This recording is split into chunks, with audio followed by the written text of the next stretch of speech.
Diolch am eich diddordeb i fod yn brif weithredwr newydd Cadwch Gymru'n Daclus. Am 50 mlynedd, da ni wedi bod yn creu mannau saff, glân a gwyrdd.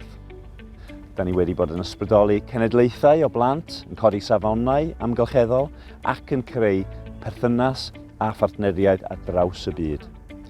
Yng ngwyneb yr argyfwng hinsawdd, colledion bioamrywiaeth a llygredd, da ni wedi bod yn datblygu rhaglenni a phrosiectau i hyrwyddo newid cynaladwy positif.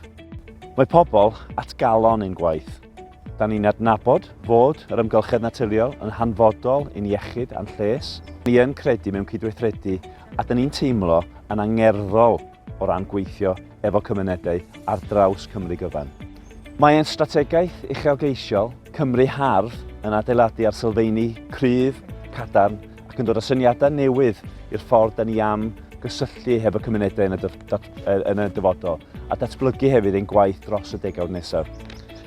Mae angen person ysbrydoledig a deinamig iawn arno ni i'n harwain ni at y dyfodol. Mae Cymru yn wlad wirioneddol anhygoel.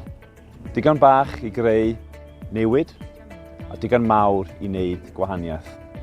Os da chi'n rhannu yr un gweledigaeth â ni o ran gwella yr amgylchedd gweithio hefo'n cymunedau, dwi'n erfyn arnoch chi i ymgeisio at y swydd yma o Prif Weithredwr Cadwch Gymru'n Daclus. Diolch yn fawr.